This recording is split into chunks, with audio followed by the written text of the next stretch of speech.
헬라 제국을 통일한 마게도냐의 젊은 영웅 알렉산더가 유럽 원정을 떠나기 전에 자기의 보물 창고를 열어서 부하 장수들에게 나누어줬습니다. 전리품을 하나씩 둘씩 나누어가고 비어있을 때 한 신하가 말합니다. 폐하, 이렇게 다 나눠주면은 폐하께서 가질 게 없지 않습니까? 그럴 때 알렉산더가 한 말이 있어요. 나에게는 남이 갖지 못한 보물이 있다. 그게 뭡니까? 그랬더니 그게 희망이라는 겁니다. 나폴레옹이 리더는 희망을 파는 상인이어야 한다는 유명한 말을 남겼어요. 지도자는 국민들에게 희망을 줄 수 있어야 되고 다음 세대에 꿈과 비전을 갖도록 하는 것이 중요한 책무예요. 미국의 어느 소년이 어머니가 병들었을 때 왕전 의사를 부리기 위해서 마차를 탔습니다. 마음은 조급한데 마차가 그렇게 생각만큼 빨리 가지 않아요. 늪에 빠지면은 또 이렇게 복구해야 되는 시간이 걸려서 의사 선생님이 도착했을 때 엄마가 숨졌어요. 그 소년이 그리고 나서 꿈이 생겼는데 마차보다 빨리 달릴 수 있는 기구가 없을까? 그 소년의 이름이 헨리 포드예요. 그래서 퇴근해 갖고 창고 같은데 허름한 창고에서 뭔가 기계를 자꾸 만지고 조립하고 있으니까 아버지도 나무라고 동네 사람들은 미쳤다 그랬어요. 뭐 마차보다 빨리 갈 수 있는 게 뭐가 있겠느냐. 마침내 엔진을 발명해서 자동차가 생기게 됐습니다. 신문기자가 성공한 다음에 찾아왔어요. 다음 세상에 태어나면 어떤 사람이 되겠느냐, 다시 태어나면 어떤 사람이 되냐는 그 헨리 포드에 물어봤을 때 내 아내의 남편이 되고 싶습니다. 아내와 함께 있을 수 있다면 무엇으로 다시 태어나도 좋습니다. 왜? 그 아내만이 남편을 인정해주고 추운 겨울에 화롱불을 들어서 그 연구할 때 도와줬던 거예요. 그래서 디트로이트라는 포드 자동차 회사의 기념관에는 두 사람의 사진이 있고 밑에 이런 글귀가 있습니다. 헨리 포드는 꿈꾸는 사람이요 그의 아내는 기도의 사람이었다. 그럼 한 사람은 꿈을 꾸고 한 사람이 기도하면 언젠가는 이루어진다는 겁니다. 오늘 우리가 그 말씀을 시편 126편 오늘 본문의 1절에서 한번 찾아보겠습니다. 여호와께서 시온의 포로를 돌려보내실 때에는 우리는 꿈꾸는 것 같았도다. 다시 말하면 이스라엘 민족들이 바벨론 포로로 붙들려 갔거든요. 시온의 포로로 붙들려 갔다가 70년 만에 귀환하는 그 감격을 표현했던 시편이 126편이에요. 불가능한 일이 이루어졌다는 거예요. 우리가 살다가 보면은 불가능한 일이 이루어졌을 때 이 꿈꾸는 것 같았잖아요. 꿈이냐 생시냐. 심청전 판소리에 보면요, 그 심청이의 아버지 심학규가 그 공양매 300석에 자기 딸을 인당수 물에 던졌다가 그게 뭐 소설의 이야기지만 환생이 됐잖아요. 그래서 노인장치를 해서 아버지를 만났어요. 그때 아버지가 한 말이 있어요. 판소리에 보면 이게 꿈이냐 생시냐, 네가 내 딸 정령 내 딸 청이가 맞느냐, 꿈이냐 생시냐. 여러분, 정말로 꿈꾸던 것이 현실로 이루어지면 믿기가 어려운 거예요. 예수님의 제자들이 3년 동안 예수님의 가르침을 받았는데 왜 부활하신 예수님을 만나고 안 믿었을까요? 너무 좋아서, 믿음이 없었다기보다 너무 좋으니까 이게 믿어지지 않는 거예요. 꿈이냐 생시냐. 예수님께서 부활한 제자들 찾아왔어요. 그리고 왜 이렇게 믿음이 없느냐 책망하시면서 누가복음 24장 40절 이 말씀을 하시고 손과 발을 보이시니 그들이 너무 기쁨으로 아직도 믿지 못하고 놀랍게 여길 때 이르시되 여기 무슨 먹을 것이 있느냐 하시니, 예수님은 왜 부활했을 때 먹을 것을 찾았을까요? 배가 고파서가 아니라 제자들의 바른 신앙을 심어주기 위함입니다. 영은 살과 뼈가 없어요. 영은. 근데 예수님은 육적 부활이 했다는 거예요. 육적. 그랬으니까 먹을 것이 필요하고 살과 뼈가 있다는 거예요. 자, 헬라 철학에서는 영혼 불멸을 얘기합니다. 우리가 조상 제사를 지내는 게 뭐예요? 사람이 죽으면 뭔가 그 영이나 귀신이 있다는 거잖아요. 근데 이거 우리가 기독교에서 믿는 육체 부활하고 달라요. 제가 신학교 가니까 오스카 쿨만의 논문 제목이 이런 제목이 있더라고. 영혼 불멸은 히랍의 사상으로 부활을 믿는 그리스도의 신앙과 공존할 수 없는 가르침입니다. 오스카 쿨만, 독일의 신학자입니다. 지난 주일도 제가 오스카 쿨만의 이야기를 인용했거든요. 헬라 철학은 영혼 불멸이에요. 영혼은 소멸되지 않는다. 육체는 소멸되다. 그런데 기독교의 신앙은 육체 부활이에요. 몸이 다시 사는 거예요. 헬라 철학은 이원론적인 색채를 띠고 있어요. 그래서 물질은 저급하고 육은 저급하고 물질을 악하게 보는 그런 헬라 철학 이원론인데, 기독교는 이런 논입니다. 뭔가 영혼을 함께 보는 거예요. 그래서 영혼이 병들면요, 몸이 병드는 거예요. 영혼이 건강한 사람은 빨리 육신적으로도 빨리 회복되는 거예요. 영이 살아있어야 되는 거예요. 영이 약해지면요, 몸에 병이 찾아오는 거예요. 하나님은 인간을 합일적으로 보는 거예요. 영과 육을 분리하는 게 아니라. 그래서 영혼 불멸은 헬라 사상이고 육체 부활은 기독교예요. 바울이 소원이 뭘까요? 우리가 예수 믿는 궁극적인 목표를 어디다 둬야 되느냐? 바울의 신앙의 목표를 보면요, 다른 데 있는 게 아니에요. 성도의 궁극적 소망이 뭘까? 예수님이 부활한 것처럼 부활하는 것에 목적을 뒀어요. 빌립보서 3장, 바울이 내가 그리스도와 그 부활의 권능과 그 고난에 참여함을 알고자 하여 그의 죽으심을 본받아 어떻게 해서든지 죽은 자 가운데서 부활에 이르려 하노니. 우리가 출세하는 걸 굉장히 좋아하잖아요. 출세하는 거. 출세가 뭐예요? 이 땅에 태어나는 게 출세예요. 그러면 진짜 출세는 뭐냐? 부활에 이르는 게 출세죠. 왜냐하면 다 죽잖아요. 대통령도 죽고 재벌도 죽고 다 죽어요. 사망 권세를 이길 사람은 아무도 없어요. 근데 바울의 야망이 뭐냐? 나는 예수님처럼 부활하고 싶다. 그 사람이 성공하는 사람이에요.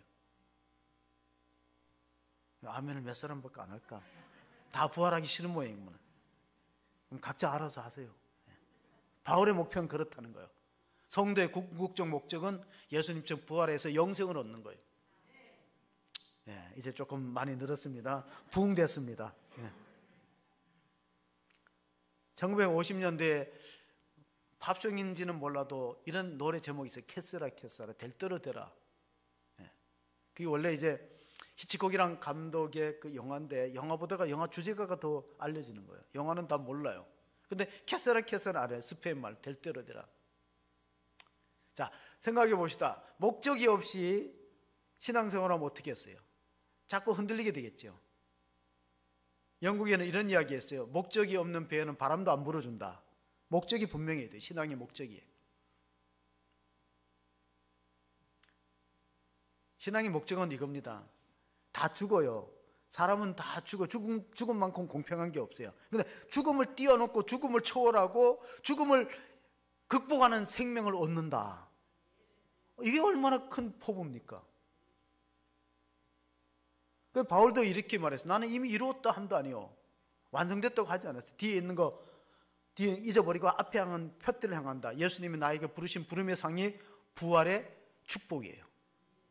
사순절에 우리가 신앙생활 하면서 목표가 없으면요, 사람들은 타락합니다. 잠언서 29장 18절에 보면은 이게 There is no vision, 영어 성경에는 There is no vision, 비전이 없으면, 묵시가 없으면 방자에 행하거나 율법을 지키는 자는 복이 있느니라.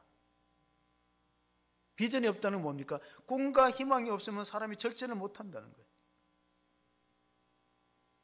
계속되는 우리가 시편 126편 2절에 보면 꿈을 오래 꾸다 보면 반드시 성취할 날이 있는데, 그때는 우리 입에는 웃음이 가득 찼고 우리 혀에는 찬양이 찼었도다. 그때 문나라 가운데서 말하기를 여호와께서 그들을 위한 큰 일을 행하셨다 하였다. 큰 일이 뭐냐? 대사입니다. 대사. 그러면 역사적으로 핵을 걷는 중요한 일은 하나님이 간섭하십니다. 잊지 마십시오. 우리가 왜 하나님을 믿어야 되나 하면, 역사의 주권자는 하나님이시고 역사의 흥망성쇠는 하나님이 쥐고 계시고 인간의 생사복은 하나님이 주장하는 걸 믿으시기 바랍니다. 옛날 사람들은 신앙이 없어도 인명은 제천이라 그랬어요. 사람 목숨은 하나님께 달려있다. 그럼 하나님 생사복을 주장하니까 하나님께 나오는 사람이 잘하는 거예요. 복받는 사람이고 하나님이 그 후손들을 창대케 하는 축복을 이루어주기 때문에 우리 선조들이 독립을 위해서 얼마나 애쓰고 희생했습니까? 그래서 우리가 강복의 기쁨을 누리지 않습니까? 최근에 그 대선하기 전에 상록수역이 GTX가 들어온다는 반가운 뉴스가 보도됐어요. 상록수역이 왜 상록수역입니까? 시문의 소설 제목이 상록수예요. 그래서 그 아주 역이름을 소설 제목으로 바꿨어요. 그 시문이 그 소설만 쓴 게 아니고 그날이 오면 시를 썼는데 일제항거하는 대표적인 시가 그날이 오면입니다. 그날이 뭐예요? 강복의 날을 그날이라는 거예요. 이스라엘 민족들은 바벨론에서 포로로 돌아오는 꿈꾸는 그런 기도 제목이 있었다면, 우리 민족들은 일제의 압제 속에서 해방되는 날, 그날을 고대했던 것입니다. 시의 내용은 여러분 학교 다닐 때 들어봤을 거예요. 그날이 오면은 삼각산이 일어나 더덩실 춤이라도 추고 한강물이 뒤집혀 용솟음 칠 그날이 오면은 이 목숨이 끊어지기 전에 그날이 와주기만 하량이면 나는 밤하늘에 나르는 까마귀같이 종로의 인경을 머리로 들이받아 울리리로다. 두개골이 꿰어져 산산조각이 나도 기뻐서 죽사오매 무엇이 오히려 무슨 한이 나무려올까. 이 시몬이라는 분 이름을 갖고 있는 시몬은요, 이 독립을 그만큼 갈망했다는 거예요. 내가 막 까마귀가 되어서 종로의 인경 종을 머리로 들이받아서 끼어지더라도 울리고 싶다, 강복의 기쁜 소식을 울리고 싶다 그랬는데 애석하게도 1936년도에 세상을 떠났습니다. 불과 그의 나이 36살에. 그런데 오늘 이스라엘 민족들은 70년 만에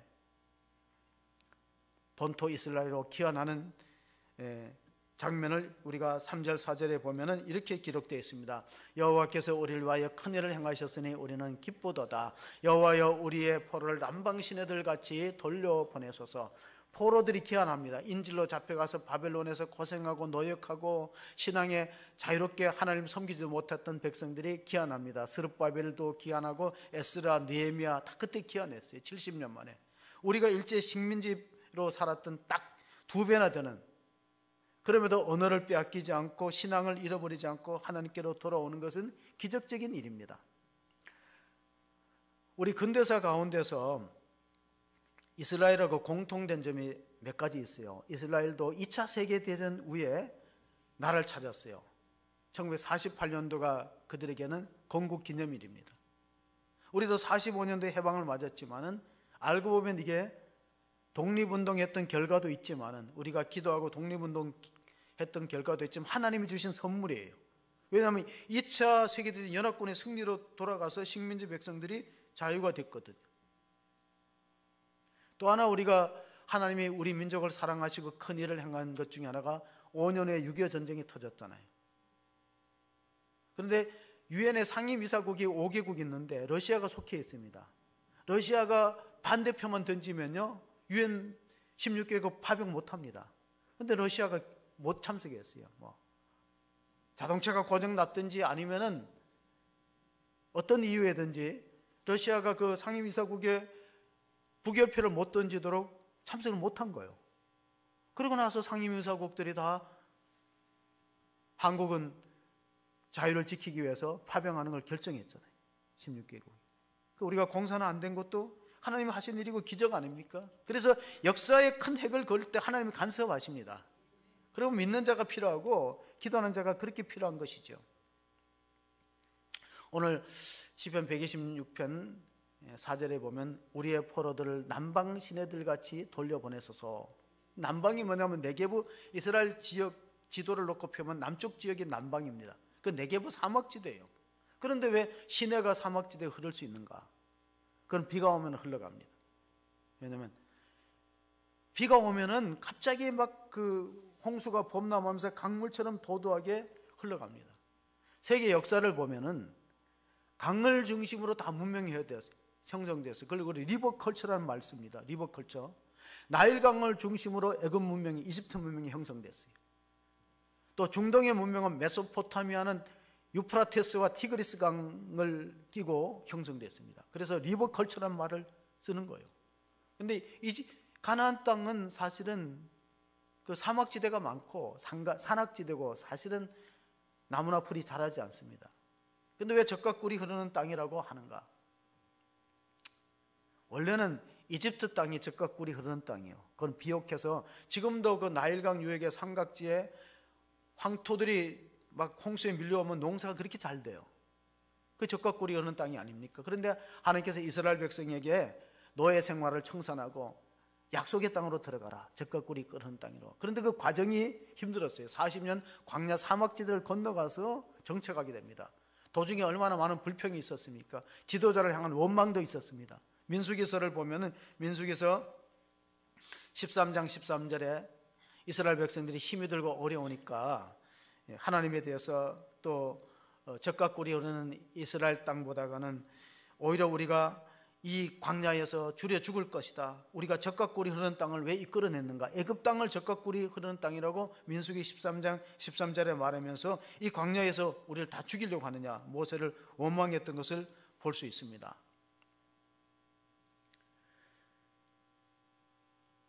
그럼에도 불구하고 그들이 가나안 땅에서 살아갈 수 있는 이유가 뭐냐?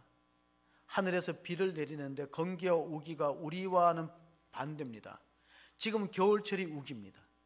그리고 여름철에는 가물어서 우리 비가 오지 않는 건기예요. 그럼 그런 땅에서 어떻게 농사를 짓고 살아갈 수 있을까? 목축을 할 수 있을까? 하나님의 손에 달렸다는 거예요. 하나님의 하늘 문을 열고 이른 비와 늦은 비를 적절히 주기면은 그러면 살 수 있어요. 그런데 하늘이 닫아버리면은 그러면 이제 기근이 닥치고 먹을 것이 없는 거죠.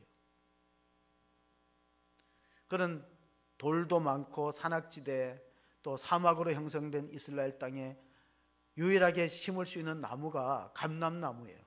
감람나무는 척박한 땅에 잘 자라니까 우리가 말하는 올리브 나무죠. 또 하나 목축을 해서 주로 경제 생활을 목축을 통해서 이루어 가는데 양들을 이른 아침에 목자가 끌고 가면 이슬이 그렇게 많이 내립니다.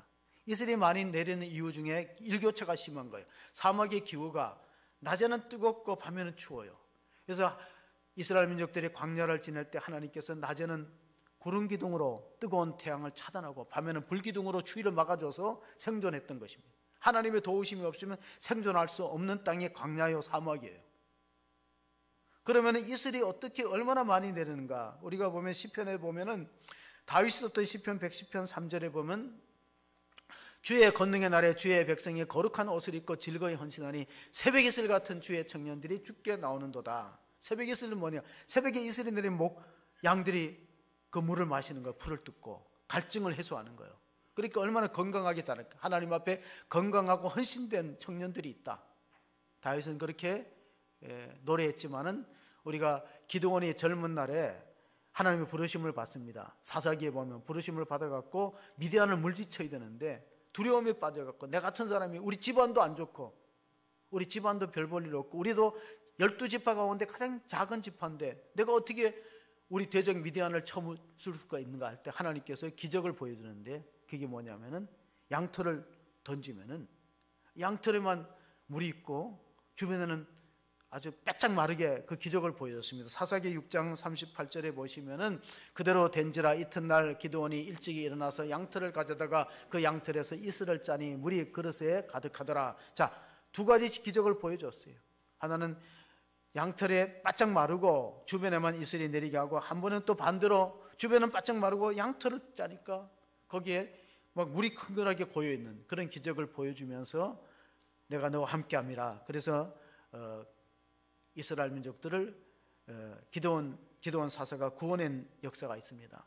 하나님께서 이스라엘 민족을 회복할 때 이사야서를 통해서 43장 19절에 이런 말씀을 주셨습니다. 보라 내가 새 일을 행하리니 이제 나타낼 것이라 너희가 그것을 알지 못하겠느냐. 반드시 내가 광야의 길을 사막에 강을 내리니 장차 들짐승 곧 승냥이와 타조도 나를 존경할 것은 내가 광야의 물을 사막에 강들을 내어 내 백성 내가 택한 자에게 마시게 할 것임이라. 하나님이 하시고자 하면은 사막에도 강을 낼 수 있고 광야에서 사람을 살 수 있도록 만들기 때문에 절망하지 말라는 겁니다. 눈물로 씨를 뿌리다 보면은 때가 되면은 거둘 날이 있다는 것입니다. 지금 우리가 산불로 큰 피해를 입었는데요. 거기 있는 농민들이 한숨을 쉬면서 이렇게 말해요. 자연산 송이를 따서 생계를 이어가는 사람은요, 이 자연산 송이가 다시 날려면 30년을 기다려야 돼요. 죽고 나서나 뭐 누가 따먹을까? 그리고 그 나무들을 다 복구하는데 100년 이상 걸린다는 거예요. 자, 이런 상황 속에서 한숨 짓고 있는 우리 이웃들을 바라보면서 우리는 그 하박국의 신앙 고백을 한번 생각해 봅니다. 하박국 3장에 보면 하박국 선지자가 이렇게 고백을 했습니다. 비록 무화과나무가 무성치 못하고 포도나무에 열매가 없고 감람나무에 소출이 없고 뭐 우리의 양이 없고 외양간에 송아지가 없고 밭에 소출이 없을지라도 무엇 때문에 찬송했어요? 나는 나의 구원의 하나님을 위하여 즐거워하며 하나님을 찬양하고 높이겠다는 신앙 고백을 했습니다. 그것이 중요해요. 감사는 은혜 받은 기억을 표현하는 거예요. 감사는 어떤 분이 이런 글을 적어 놓았더라고요. 감사는 하나님을 만나는 통로요, 겸손은 사람을 만나는 통로라. 고개를 숙인다고 겸손이 아니다. 겸손은 머리의 각도가 아니고 마음의 각도다. 여러분, 뭐 폴도 인사한다고 겸손한 게 아니에요. 마음이 그렇게 낮아져야 되는 거예요. 예? 개인이든 집단이든 권력이든 오만하면 넘어질 수 있다는 것을 우리가 배웠습니다. 오만과 편견이라는 소설이 있는데, 제인 오스틴은 영국이 가장 사랑하는 여러 작가예요. 거기 보면 이런 내용이 있어요. 편견은 내가 남을 사랑하지 못하게 만들어요. 색안경을 끼고 보니까 우리 교인들 중에 그런 사람들이 혹시 있을까 염려스러워요. 다른 사람에 대해 편견을 가지고 남을 사랑하지 않아요. 오만은 뭐냐? 내가 다른 사람으로부터 사랑받지 못하는 교만이에요. 그래서 오만과 편견이 위험한 거예요. 변은 이글수록 고개를 숙이고 빈수레가 요란하는 냇말처럼. 그러니까 백성들과 잘 소통하는 지도자가 필요하죠. 옛날에 어떤 왕이요, 민정시찰을 하기 위해서 평면복을 입었어요. 그래서 진짜 보통 남루한 옷을 입고 신하 한 명만 딱 데리고 민정시찰을 갔어요. 그래서 백성들이 어떻게 사나 이렇게 모습을 보다가 이제 시장하니까 이제 객주집에 들려갔고 여관 같은 데 들려가서 식사를 시켜서 먹고 있는데 변장한 신하가 갑자기 귀에 대고 얘기하는 거예요. 전하, 큰일 났습니다. 왜 그러냐니까 우리의 신분이 다 탄로 났다는 거예요. 무슨 소리냐? 우리가 이렇게 평면복을 입고 아무도 모르게 민정시찰을 하는데, 그러니까 글씨를 보세요. 손님은 왕이다. 써놨다. 손님은 왕이다. 여러분, 진짜 정치를 잘한다는 게 뭐예요? 백성을 두려워하는 마음을 갖는 거예요. 그리고 솔선수범해야 됩니다. 자, 오늘 시편 126편은 바벨론 포로에서 2차 기원했던 에스라 학사 겸 선지자가 지었다고 학자들 말합니다. 그는 에스라서 10장에 보면은요, 백성들 앞에서 솔선수범하고 회개합니다. 하나님, 우리가 바벨론 포로로 종살이한 것은 우리가 하나님 율법을 어기고 하나님을 떠나고 우상을 섬긴 결과입니다. 내가 먼저 죄인입니다 하고 자복하고 회개하는 모습을 보였어요. 그리고 그에 따라서 다른 또 백성들도 함께 죄를 무릅쓰고 회개하면서 눈물로 씨를 뿌리면 기쁨으로 단을 거두어 돌아온다. 5절 6절의 말씀이 지어진 것입니다. 눈물을 흘리며 씨를 뿌리는 자는 기쁨으로 거두리로다. 울며 씨를 뿌리러 나가는 자는 반드시 기쁨으로 그 곡식단을 가지고 돌아오리로다. 여러분, 아놀 토인비라는 역사학자가 있어요. 역사는 껍질을 벗기면 영적인 거라 했거든요. 역사는 사람에 의해서 움직이는 것 같고 권력자에서 움직이는 것 같지만요, 속 껍질로 들어가면 영적인 요소가 있다는 거예요. 그래서 하나님을 떠나고 우상을 섬기면은 그 땅에 자유를 잃어버리는 거예요. 평화가 끼어지고 남의 종살이하고 고통을 당하는 겁니다. 그러니까 우리 기성세대가 다음 세대를 위해서 눈물로 씨를 뿌리는 그런 헌신과 희생이 없다면요, 다음 세대는 복을 못 누리는 거예요. 우리나라가 이만큼 경제대국이 된 것은 우리 선조들이 허리띠를 졸라매고 고생한 것과 하나님의 은혜예요. 하나님의 은혜, 하나님의 복이라는 것, 하나님이 이민족을 사랑하시는 결과라는 것입니다. 신명기 8장 17절 18절 보시면은, 그러나 내가 마음에 이르기를 내 능력과 내 손의 힘으로 내가 이 재물을 얻었다 말할 것이라. 내 하나님 여호와를 기억하라. 그가 내게 재물을 얻을 능력을 주셨습니다. 이같이 하시면 내 조상들에게 맹세하신 언약을 오늘과 같이 이루려 하심이니라. 우리 선조들이요, 얼만큼 기도했습니까? 기도원에 가서 기도하고 성전에서 새벽을 깨워 기도해서 그 하나님이 후손들을 복을 줬다는 거예요. 내가 내 손에 재주가 있어갖고 이만큼 경제적인 업적과 성취를 이루었다고 자만하지 말라는 거예요. 그 겸손함이 얼마나 필요합니까?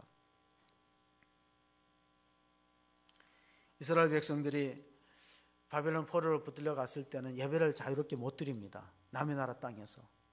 그러다가 기환에서 여러분 잘 아는 것처럼 스룹바벨이 성전을 재건했어요. 느헤미야가 성벽을 52일 만에 기적적으로 성벽을 쌓았습니다. 그리고 학사 겸 제사장 에스라가 수문학 광장에서 이스라엘 백성을 불러갖고 예배를 드립니다. 자, 그동안 우리가 예배를 못 드렸는데 예배를 드리자. 그럼 백성들이 다 일어서서 아멘 아멘 하다 보면서 율법의 말씀을 선포할 때 은혜를 받았어요. 그리고 통곡하고 눈물을 흘립니다. 느헤미야서 8장 9절에 보면 백성들이 율법의 말씀을 듣고 다 우는지라 총독 느헤미야와 제사장 겸 학사 에스라와 백성을 가르치는 레위 사람들이 모든 백성에 이르되 오늘은 너희의 하나님 여호와의 성일이니 슬퍼하지 말고 울지 말라. 그 다음 기절이 중요해요. 여호와를 기뻐하는 것이 너희의 힘이니라. 하나님을 기뻐하는 것이 여러분의 능력인 줄 믿으시기 바랍니다. 여호와를 기뻐하는 것이 우리 힘이라 그랬어요. 그동안에 예배를 못 드렸던 상황들이 이제 빨리 대면 예배로 바뀌는 그런 기대감을 갖고 있습니다. 그렇지만 확진이 계속 늘어나서 환경적으로 보면 참 어려워요. 제가 오늘 예배 드리는 우리 성도님들을 보니까 우리 교회가 성전을 지을 때 숫자 정도 돼요. 우리가 이 정도 숫자에서 성전을 짓고 지금 출석하는 숫자는 우리 2019년도에 한 3분의 1, 4분의 1 정도 돼요. 그러니까 절망하기로 말하면은 저도 낙심되고 절망하지만 그러나 저는 꿈과 비전을 포기하지 않습니다. 왜냐하면 때가 되면 우리 잃어버린 영혼들이 돌아올 것이다. 그런 믿음이 있고 또 하나는 지금 남아있는 성도들이 훨씬 강한 믿음을 갖고 있다면 일당백의 헌신이 있을 수 있다는 기대감을 갖고 있기 때문에 낙심하지 않습니다. 눈물로 씨를 뿌리면 어떻게 돼? 기쁨으로 단을 거두어 돌아오는 날이 있음을 믿으시기 바랍니다. 희망의 씨앗을 뿌려야 됩니다.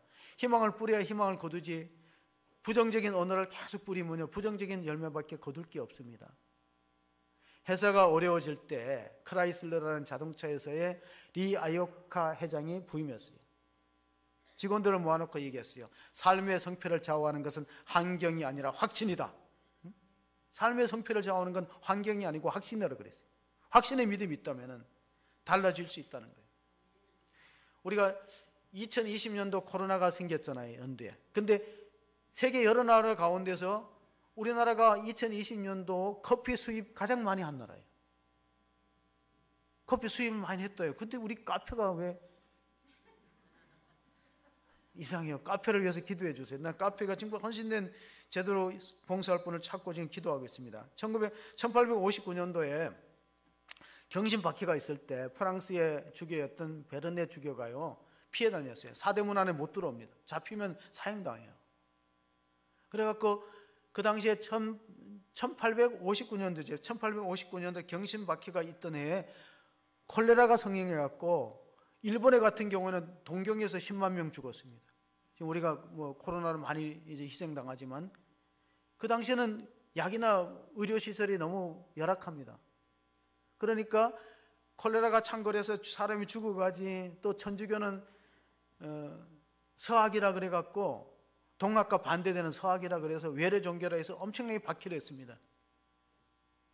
그런 가운데서 유일한 위안이 뭐냐면 커피를 프랑스에서 본국에서 수입해 왔어요. 아주 엄청난 양을 수입해 갖고 그걸 조선 사람들에게 같이 나누어 먹었다는 거예요. 커피를 끓여 갖고. 이게 이제 불안 증세를 없애고 마음의 평안을 준다. 왜냐하면 코로나 블루가 심하기 때문에 사람들이 약을 찾고 있는데 그 당시에 우리나라의 최초의 신부가 김대건 신부입니다. 그리고 그와 함께 마카오에 가서 유학하고 프랑스에 가서 또 라틴어를 수업받았던 최양업이라는 신부가 있는데 나중에 이제 천주교가 성인 시복을 할 때요 김대건 신부는 세남토에서 순교를 했기 때문에 성인 시복이 쉽게 되는데 최양업 신부는 안 되는 거예요. 그러니까 성인을 아무나 주는 게 아니고 기적적인 일이 있어놨는가 심사하고 또 순교의 흔적이 있는가 할 때 이제 성인의 시복이 되는데 최양업 신부는 안 됐어요. 근데 최양업이라는 분 묘지가 어디 있냐면 제가 제천에 가니까 베른 성지가 있는데 그 가서 한참 동안 그 천주교 성지를 보고 왔어요. 이분들이 무엇 때문에 조선 땅에 와서 이렇게 피를 흘리고 우리 선조들이 신앙을 지키기 위해서 고생했는가. 그래서 세계 선교 역사를 보면은 이 초대교회 교인들은 유일한 목표가 뭐냐면 순교자의 영광을 얻는 거예요.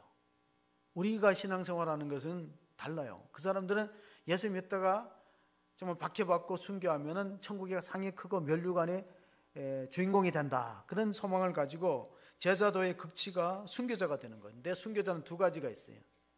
하나는 김대건 신부처럼 피 흘려 죽는 레드마터, 피 흘리는 순교가 있고 또 하나는 화이트마터가 있어요. 백색 순교라고 하는데 수도원에 들어가서 일생 막 그 복음을 전하고 기도 생활하고 그런 이제 절제된 삶을 살아가는 생활 속에 순교가 있다는 거예요. 성 프란시스코는 수도원을 만들었는데 한 번은 그 신입 수도원 원생하고 나가서 전도했던 기록이, 여러분 그 주보 삽지에 보면 가정예배본 둘째 날에 그 내용이 있어요. 그래서 쭉 돌아왔더니 신입 수도원이 원생이 물어보는 거, 오늘 왜 설교를 안 하시고 전도를 안 하시냐 그랬을 때, 우리는 이미 했다. 왜? 우리의 모습, 우리가 걸어가는 거, 우리 행동하는 게 다 전도지가 되는 거야. 내용이 있어요. 그걸 우리 생활 전도라고 하는 거예요.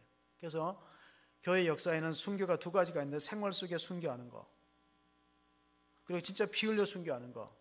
어떻게 보면요, 일생을 수도 생활하면서 세상의 죄와 구별되게 거룩하게 살아가는 순교가 더 어려울 수도 있어요. 생활 순교가. 근데 교회에서는 피 흘린 순교만 인정해 주는데, 농사는 농사의 법칙이 있어요. 뿌린 대로 씨를 거두는 거예요. 밭을 심으면 밭을 거두고 콩을 심으면 콩을 거두는 거예요. 많이 심으면 많이 거두고 적게 심으면 적게 거두는 거예요. 고린도서 9장 6절에 보세요. 많이 심는 사람은 많이 거둔다 그랬거든요. 적게 심는 사람은 적게 거둬요. 그 농사의 법칙이고, 하늘나라에도 이 법칙이 적용됩니다. 지금도 열심히 심는 사람이 있어요. 물질로 심고 기도로 심고 헌신을 심는 사람이 있는 거예요. 심을 때는 힘들어요. 어려워요. 그러나 기쁨으로 단을 거두어 돌아올 때는 그 수고가 노력이 보상되는 날이 오는 겁니다. 갈라디아서 6장 7절 8절에 바울이 말한 겁니다. 스스로 속이지 말라. 하나님은 업신여김을 받지 아니하느니 사람이 무엇으로 심든지 그대로 거두리라. 자기의 육체를 위하여 심는 자는 육체로부터 썩어질 것을 거두고 성령을 위하여 심는 자는 성령으로부터 영생을 거두리라. 여러분은 지금 무엇을 심고 있습니까? 내가 심는 씨앗을 잘 구별해 보시기를 바랍니다. 내가 어느 정도 양을 심고 있는가? 그래서 열매는 그까지 두 가지입니다. 하나님 우리에게 바라는 것은 열매입니다. 나무 잎사귀가 아니에요. 잎만 무성한 무화과는 책망받았어요. 그러나 열매가 풍성하면은 포도나무 결실을 위해서 더 가지를 쳐주고 가꾼다고 요한복음 15장에 나는 포도나무에 너희는 가지니 열매를 많이 맺으면 소중히 여긴다 그랬어요. 열매는 두 종류예요. 성령의 열매와 생명의 열매예요. 자, 성령의 열매는 내적인 열매예요. 내가 예수를 닮아가는 거예요. 여러분 신앙생활의 연조가 얼마나 되는지 다 차이가 있을 거예요. 5년 믿은 사람, 10년, 15년. 그러면 이게 성령의 열매는 뭐냐? 갈라디아서 5장 22절부터 오직 성령의 열매는 사랑과 희락과 화평과 오래 참음과 자비와 양성과 충성과 온유와 절제니 이 같은 것을 금지할 법이 없느니라. 예수님의 성품을 닮아가는 거예요. 내적인 열매. 바깥의 열매는 뭐예요? 복음을 전해서 다른 생명을 살리는 것이, 그것이 외적인 열매입니다. 예수님께서는 사마리아 우물가 여인에게 거두는 자와 뿌리는 자가 다 기뻐하는 일이 바로 전도라고 가르쳐줍니다. 제자들에게 가르쳤습니다. 요한복음 4장 35절 너희는 넉 달이 지나야 추수할 때가 이르겠다 하지 아니하느냐. 그러나 나는 너희에게 이르노니 너희 눈을 들어 밭을 보라. 희어져 추수하게 되었도다. 거두는 자는 이미 삭도 받고 영생에 이르는 열매를 모으나니 이는 뿌리는 자와 거두는 자가 함께 즐거워하려 함이라. 자, 뿌리는 자가 있고 거두는 자가 있는데 함께 즐거워하는 일이 바로 복음을 전파하는 것이다. 우리 교회 터밭이 있는데요, 몇 년 전인가 아무도 터밭을 일구지 않아서 아내하고 저하고 그냥 놀리기가 못해가지고 그걸 파고 돼지 감자를 넣었어요. 돼지 감자를 이렇게 쪼개갖고 그게 가을에 얼마나 거뒀게요? 뿌린 거 절반도 못 거뒀어요. 걸음을 안 하고 안 갖고 오니까 안 나고 돼지 감자가 콩알 만큼 열려서 농사를 망쳤어요. 아, 우리는 안 되는구나. 우리는 아무나 농사를 짓는 게 아니구나. 그런데 우리 또 교회에 좋은 일꾼들이 오셔갖고 텃밭을 얼마나 잘 가꾸는지요. 작년에 고추가 얼마나 많이 열렸는지. 아마 고추 다 결실한 거 모으면 막 가마니로 많이 딸 만큼 많이 따셨어요. 그냐면 열심히 씨를 뿌리고 가꾸고 하는 것만큼 열리는 거예요. 한문으로 쌀미자를 보시면요, 쌀미자가 이 십자가가 있고 여덟 팔자가 이 대각선으로 마주보고 거꾸로 있어요. 그 농사를 짓는 데는 농부의 손이 88번 가야지만 벼가 쌀이 되어서 우리 입에 들어가는 거예요. 그 농부의 수고를 우리가 간과해서는 안 돼요. 눈물로 씨를 뿌리면 기쁨으로 단을 거두 돌아온 날이 있기 때문에 절망하지 말아야 되는데 우리 다음 세대가 어떻게 될까? 우리 한국교회가 이대로 가다 보면 다음 세대가 다른 세대가 될 수 있어요. 넥스트 제너레이션이 디퍼런트 제너레이션. 전혀 우리하고는 별종인 사람들이 생길 수 있다는 거예요. 다음 세대가. 그래서 눈물로 씨를 뿌리는 훈련이 필요한데, 복음의 훈련이.